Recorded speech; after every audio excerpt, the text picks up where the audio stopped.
10 വർഷം പിണറായി വിജയന്റെ കൂടെ നിന്ന പോലീസ് ഉദ്യോഗസ്ഥരുടെ പത്തി അടിച്ചു താഴ്ത്തുന്ന രീതിയിലുള്ള മറുപടിയാണ് വി.ഡി. സതീശൻ നൽകിയത്. അതായത് കേരള പോലീസിനെ മൊത്തത്തിലൊന്ന് ഉടച്ചു വാർക്കാനായിട്ട് ഒരുങ്ങുകയാണ് വി.ഡി. സതീശനും രമേശ് ചെന്നിത്തലയും. കേരളം ഇനി എല്ലാ കാലത്തും പിണറായി വിജയൻ തന്നെ മുഖ്യമന്ത്രിയായിരിക്കും, പിണറായി തന്നെ അടക്കി വാഴുമെന്നൊക്കെ CPM-നെ അനുകൂലിക്കുന്ന ചില പോലീസ് ഉദ്യോഗസ്ഥർ കരുതിയിരുന്നു. ആ പോലീസ് ഉദ്യോഗസ്ഥർക്കുള്ള മറുപടിയാണ് വി.ഡി. സതീശൻ അധികാരമേറ്റ ആദ്യത്തെ വാർത്താ സമ്മേളനത്തിൽ നൽകിയത്. പ്രതിഷേധം സ്വാഭാവികമാണ്, എന്നാൽ ഒരു വ്യക്തിയോട് കുറച്ച് മാനുഷിക പരിഗണന അല്ലെങ്കിൽ മനുഷ്യത്വം കാണിക്കുക എന്നുള്ളത് ഏതൊരു മനുഷ്യന്റെയും ഒരു അടിസ്ഥാനമായ കാര്യമാണ്. അല്ലാതെ പോലീസ് ഉദ്യോഗസ്ഥനാണ്, ഞാൻ ഇട്ടിരിക്കുന്നത് കാക്കിയാണ് എന്നൊക്കെ പറഞ്ഞുകൊണ്ട് ഏതൊരു സാധാരണക്കാരന്റെ മേൽ കുതിര കയറാനുള്ള സ്വാതന്ത്ര്യമൊന്നും പോലീസ് ഉദ്യോഗസ്ഥർക്ക് ഭരണഘടന നൽകിയിട്ടില്ല.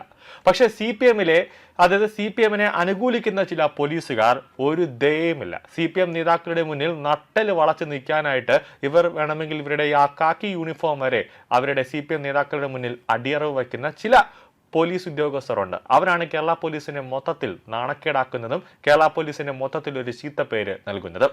മുഖ്യനെ സംരക്ഷിക്കാനേ അധികാരമുള്ളൂ, അല്ലാതെ മുഖ്യനെതിരെ പ്രതിഷേധിക്കുന്നവരുടെ തലമണ്ട അടിച്ചു പൊളിക്കാനുള്ള അധികാരമൊന്നും കേരള പോലീസിന് നൽകിയിട്ടില്ല.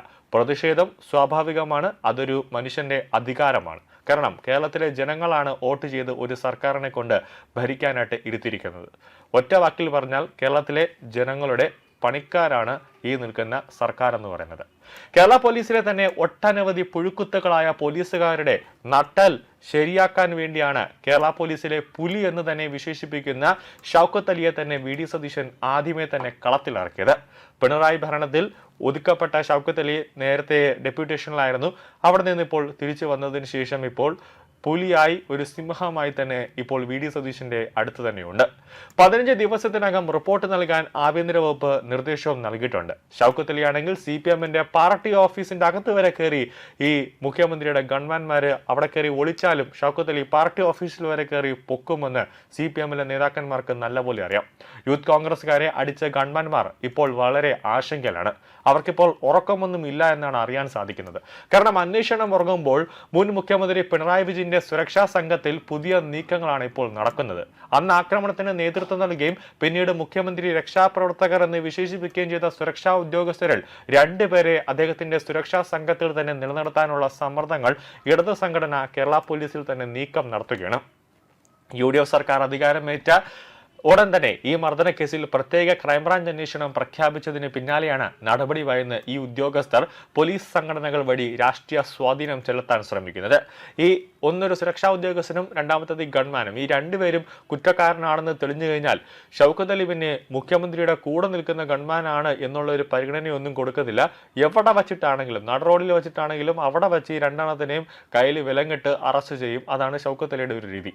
2023 ഡിസംബറിൽ ആലപ്പുഴയിൽ വെച്ചായിരുന്നു കേരള രാഷ്ട്രത്തെ പിടിച്ചുലച്ച മർദ്ദനം അരങ്ങേറിയത്. നവകേരള സദസ്സിന്റെ ബസ്സിന് നേരെ കറുത്ത കൊടി കാട്ടിയ അന്നത്തെ KSU ജില്ലാ പ്രസിഡന്റും ഇന്നത്തെ ആലപ്പുഴ MLA-മായ AD തോമസ്, യൂത്ത് കോൺഗ്രസ് സംസ്ഥാന സെക്രട്ടറി അജയ് ജുവൽ കുര്യാക്കോസ് എന്നിവരെ പോലീസുകാർ തടഞ്ഞു മാറ്റിയിരുന്നു. എന്നാൽ ഇവർക്ക് നേരെ മുഖ്യമന്ത്രിയുടെ അകമ്പടി വാഹനത്തിൽ നിന്നിറങ്ങിയ ഗൺമാൻ അനിൽകുമാറും സുരക്ഷാ ഉദ്യോഗസ്ഥനായ S. സന്ദീപും ചേർന്ന് ലാത്തി ഉപയോഗിച്ച് ക്രൂരമായി മർദ്ദിക്കുന്ന കാഴ്ചയാണ് ഉണ്ടായത്. തലയ്ക്കും കൈക്കും ഗുരുതരമായി പരിക്കേറ്റ ഈ സംഭവം വൻ വിവാദമായെങ്കിലും അവർ ചെയ്തത് ആക്രമണമല്ലെന്നും തന്റെ ജീവൻ രക്ഷിക്കാനുള്ള രക്ഷാപ്രവർത്തനമായിരുന്നു എന്നാണ് പിണറായി വിജയൻ അന്ന് ന്യായീകരിച്ചത്. എന്നാൽ ഭരണം മാറിയതോടെ കഥ മാറി. വി.ഡി. സതീശൻ മുഖ്യമന്ത്രിയായി ചുമതലയേറ്റതിന് പിന്നാലെ ഈ കേസ് വീണ്ടും അന്വേഷിക്കാൻ ക്രൈംബ്രാഞ്ച് SP ഷൗക്കത്ത് അലിയുടെ നേതൃത്വത്തിൽ പ്രത്യേക അന്വേഷണ സംഘം തന്നെ രൂപീകരിച്ചു. അന്വേഷണം വേഗത്തിലാക്കാനും കർശന നടപടി സ്വീകരിക്കാനും പുതിയ സർക്കാർ നിർദ്ദേശം നൽകിയതോടെയാണ് പ്രതിക്കൂട്ടിലുള്ള ഉദ്യോഗസ്ഥർക്ക് മേൽ ഭയം നിയന്ത്രിക്കാൻ തുടങ്ങിയത്.